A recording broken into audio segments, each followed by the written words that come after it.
की त्या प्रश्नाला आधी पुढचं उत्तर द्यायचं. एक दिवशी आमच्या सरांचा डब्बा शाळेतला घरी विसरला. सर शाळेत आले आणि सरांनी त्या राम्याला प्रश्न विचारला, म्हणे राम्या, आज माझा डब्बा विसरलाय घरी, तू आणलास का? तो म्हणला आणलाय ना सर.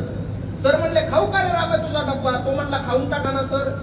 सर म्हणले घरी गेल्यावर आईला काय सांगशील रे? म्हणला सांगून टाकन कुत्र्यानी खाल्ला म्हणून. अवघड आहे का ते? काय सांगायचं तुम्हाला. एकदा शाळेने पेट घेतला शाळेनं आमच्या. आम्ही सगळे विद्यार्थी शाळा भिजवायला, सर शाळा भिजवायला, आणि राम्या प्रांगणात नाचत होता. सर त्याच्या जवळ जाऊन म्हणले, राम्या, अरे शाळा जळायला लागली, तू नाचायला लागला. राम्या म्हणला, सर आनंदच तेवढा झाला. सर म्हणले, आनंद कशाचा झाला?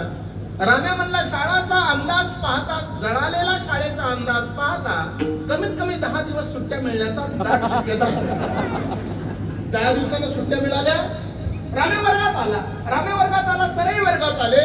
सरांना पुन्हा सगळ्या विद्यार्थ्यांना प्रश्न विचारला. म्हणजे सांगा पोरांनो. त्यात राम्याला उभा केलं आणि राम्याला विचारलं, म्हणे राम्या, माझ्या प्रश्नाचं उत्तर दे. सांग म्हणे घटना आणि दुर्घटना याच्यातला फरक काय? राम्या म्हणला, सर, शाळा जळाली ही घटना आहे आणि शाळा जळून सुद्धा तुम्ही जिवंत राहिला,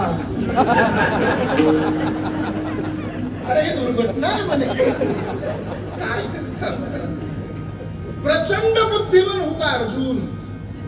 किती बुद्धिमान होता सांगतो तुम्हाला. महाभारताचं युद्ध ठरलं आणि महाभारताच्या युद्धामध्ये श्रीकृष्ण परमात्म्याकडे मदत मागण्यासाठी अर्जुन आणि दुर्योधन दोघेही गेले होते. कोण होता हो दुर्योधन? कोण होता अर्जुन? काही माहिती आहे का तुम्हाला? सांगतो तुम्हाला, ऐका. महाभारतामध्ये काशीप्रसाद जयस्वाल नावाची एक व्यक्ती सांगून गेली की ब्रू नक्षत्र नावाचा एक राजा आहे आणि त्या ब्रू नक्षत्र नावाच्या राजाला एक पोरगा झाला. त्या पोराचं नाव आहे हस्ती. हस्तीला पुढे एक पोरगा झाला.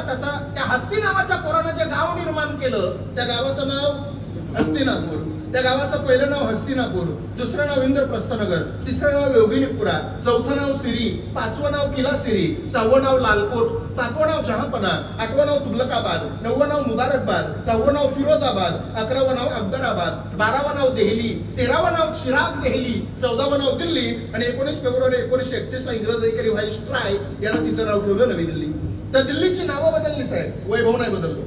लोकसभेचे स्पीकर ओम बिर्ला जिथे बसतात ना, त्याच्या पाठीमागे एक श्लोक लिहिलेला आहे, धर्मचक्र परिवर्तन आहे. दिल्लीचं तख्त आहे धर्माधिष्ठानाची वाट पाहत राहतं.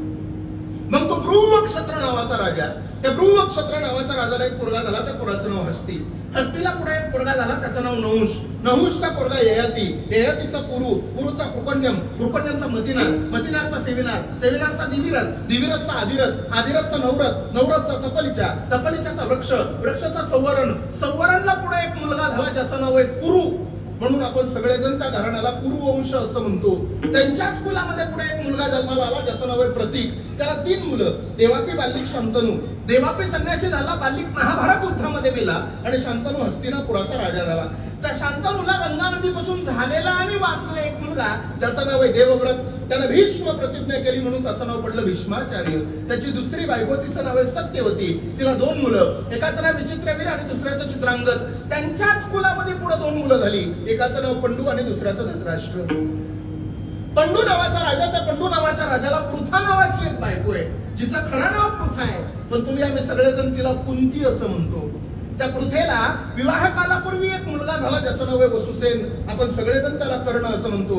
आणि विवाह कालाच्या नंतर तिला 3 मुलं झाली, धर्मराज युधिष्ठिर, भीम आणि अर्जुन.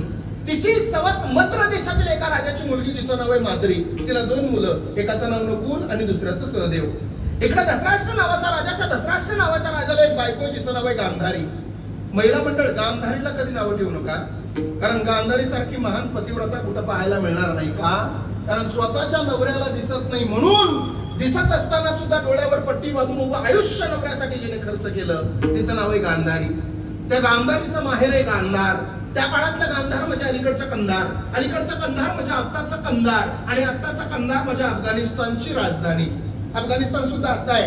1929 ला उपस्थान, नंतर उपस्थान, नंतर अफगाणिस्तान. 1985 सार्क परिषदेची स्थापना आणि 2002 सार्क परिषदेचा 8वा देश म्हणून अफगाणिस्तान भारताच्या पंक्तीला बसला. माझा मुद्दा तेवढा व्यापक नाही. माझा मुद्दा हा आहे, त्या गांधारीला 100 पुत्र झाले. काय म्हणता तुम्ही सगळेजण त्यांना? कौरव आणि पंडू राजाला 5 पुत्र झाले. काय म्हणता तुम्ही त्यांना? पांडव. पांडवांचं आणि कौरवांचं युद्ध चाललं होतं जमिनीच्या तुकड्यासाठी. पांडव म्हणत होते आमच्या हक्काचा आम्ही घेतल्याशिवाय राहणार नाही, आणि कौरव म्हणत होते सुईच्या टोकावर बसल एवढी सुद्धा आम्ही तुम्हाला देणार नाही. दोघांचं भांडण, महाभारताचं युद्ध ठरलं आणि श्रीकृष्ण परमात्म्याकडे अर्जुन आणि दुर्योधन दोघे गेले. देव असा झोपलेला होता. दुर्योधन अगोदर गेला. दुर्योधन देवाच्या डोक्यापाशी बसला. अर्जुन नंतर गेला. अर्जुन देवाच्या पायापाशी बसला. महिला मंडळ, तुमच्याकडे झोपेतून उठल्यावर पाया बसला माणूस अगोदर दिसतो का डोक्या बसला? हो, पाया बसला. देव झोपेतून उठले, समोर पाहिलं तर देवाला अर्जुन दिसला. देव म्हणले अर्जुना कधी आलास? अर्जुन म्हणला देवा आत्ताच आलो. पण दुर्योधनाला राग आला. दुर्योधन म्हणला हे देवा, अरे याच्या अगोदर मी आलोय, मला विचार ना कधी आलास? देव म्हणला अरे जरी तू अगोदर आलास तरी डोक्यावर बसलास ना, आणि डोक्यावर बसणाऱ्या माणसाला माझ्यापाशी किंमत. म्हणून मी नेहमी कीर्तनात सांगत असतो, विद्यार्थ्यांना कधी गुरुजींच्या डोक्यावर बसायचं नाही, लेखानं कधी बापाच्या डोक्यावर बसायचं नाही, भक्तानं कधी देवाच्या डोक्यावर बसायचं नाही, आणि बायकोनं कधी. मला अजून चहा घ्यायचा जाताना ऐका. दोघांनाही समोर बसवलं देवानं आणि विचारलं कशासाठी आला. फार गोड आहे बघा. दोघेही म्हणले देवा महाभारताचं युद्ध ठरलंय. देव म्हणला मला माहिती आहे. मग दोघेही म्हणले देवा तुझ्याकडे मदत मागण्यासाठी आलो. देव फार चतुर आहे. चतुर आतो शिरोमणी, गुण लावण्याचे कानी, मुकुट सकळा मनी, धन्य तोची विठोबा. देवानं दोघांसमोर 2 विकल्प ठेवले. देव म्हणला एका बाजूने माझं 56 कोटी यादव सैन्य लढल, आणि एका बाजूने मी एकटा लढल. ज्या बाजूने मी लढल त्या बाजूने हातामध्ये शस्त्र घेणार नाही, शस्त्र उचलणार नाही. 4 चांगल्या गोष्टी सांगाल. बोल दुर्योधना अगोदर आलास, काय पाहिजे तुला? बुद्धी भ्रष्ट दुर्योधन म्हणला देवा तू नको मला, तुझं 56 कोटी यादव सैन्य देऊन टाक मला. देवाने कसलाही विचार केला नाही आणि 56 कोटी यादव सैन्य दुर्योधनाला देऊन टाकलं. हातामध्ये पान आणि सुपारीचा विडा दुर्योधनानं विचलला. राजदंडाची एक एक पायरी उतरत उतरत मोठ्या मोठ्यानं हसायला लागला. आता मी जिंकणार, हस्तिनापुराच्या गादीचा मालक मीच होणार, म्हणून मोठ्या मोठ्यानं हसत हसत गेला. पण तेवढ्यात देवाची नजर अर्जुनाकडे गेली. अर्जुन खाली बघितलेला. देवानं विचारला अर्जुना काय पाहिजे रे तुला? बुद्धिवान होता, प्रचंड बुद्धिमान. त्याला माहित होतं बाकी कोणी काही करू शकत नाही. जिसका सल्लागार श्रीकृष्ण होता है उसे कोई कुछ नहीं कर सकता. त्याला माहित होतं. तो म्हणला देवा मला काही नको, मला फक्त तू पाहिजे. आता त्याच्याकडे बघून देव हसला. देव हसल्यावर अर्जुन म्हणला का रे देवा का हसला? त्यावेळेला देव काय म्हणला माहितीये? कृष्ण म्हणला अर्जुन, अरे अर्जुन हार तो तेरी पक्की है, तू सदा रहेगा उदास. अर्जुन हार तो तेरी पक्की है, तू सदा रहेगा उदास. अरे माखन तो दुर्योधन ले गया, तेरे पास बचा खाली छास. पण तो अर्जुन होता, बुद्धिमान होता. तो म्हणला भगवान जीत तो मेरी ही होगी. अरे भगवान जीत तो मेरी ही होगी, दास रहता है कभी उदास. अरे भगवान जीत तो मेरी ही होगी, दास रहता है कभी उदास. अरे माखन से क्या लेना मुझे, माखन चोर है मेरे पास. लोक विचारते झाले तुकोबाराय नेमकं बुद्धीचं बळ आहे का हो तुमच्याकडं? तुमची परंपरा फार मोठी आहे.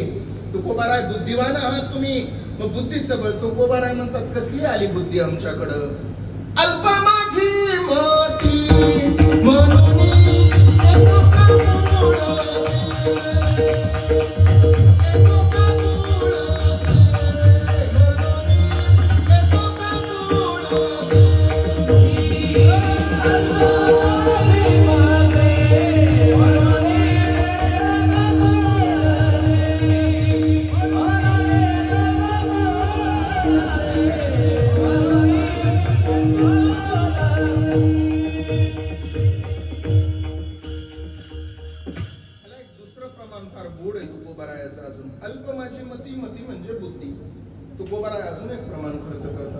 मी तवानात अपराधी कर्महीन मतिमंद बुद्धी. आमची बुद्धी मतिमंद आहे, आमच्याकडे बुद्धीचं बळ नाही. काही लोक म्हणले तुकोबाराय बुद्धीचं बळ नाही तुमच्याकडं, शारीरिक बळ नाही, मग कौटुंबिक बळ जास्त झालंय का? का पैसा जास्त झाला? श्रीमंतीचं बळ तुमच्याकडे जास्त आहे का? तुकोबाराय म्हणले श्रीमंती सुद्धा नाही. आम्ही सदैव सुडके, जवळी येता चोर धाके, आणि जाऊ पुढती भिके कुत्री घर राखीची. आमच्याकडे पैशाचा बळ नाही, काही नाही. लोक म्हणले तुकोबाराय अहो तुमच्याकडे कशाचंच बळ नाही, तरी तुम्ही म्हणता आम्ही बळीवंत झालो. तुम्हाला माहित नाही, माणसाकडे बळ असेल तर माणसाला समाजात बोललो पाहिजे, आणि बळ नसेल तर माणसाला समाजात बोलण्याचा अधिकार ज्ञानोबा म्हणतात. बळे विन शक्ती बोलून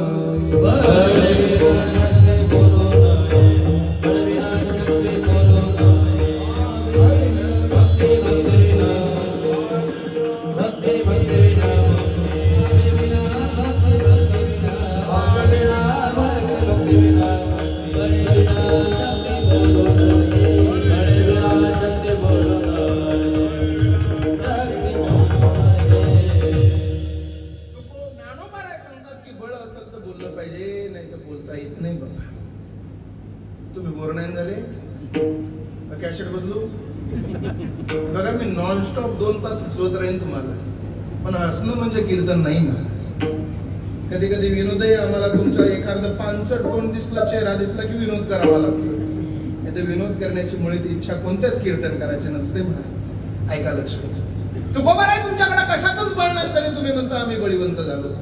तुकोबारायानं फार सुंदर उत्तर दिलं. तुकोबारायाला लोकांना प्रश्न विचारले, अहो महाराज लोकांनी तुकोबारायाला नाही सोडलं. किरण महाराज तुम्हाला आम्हाला कोण सोडणार?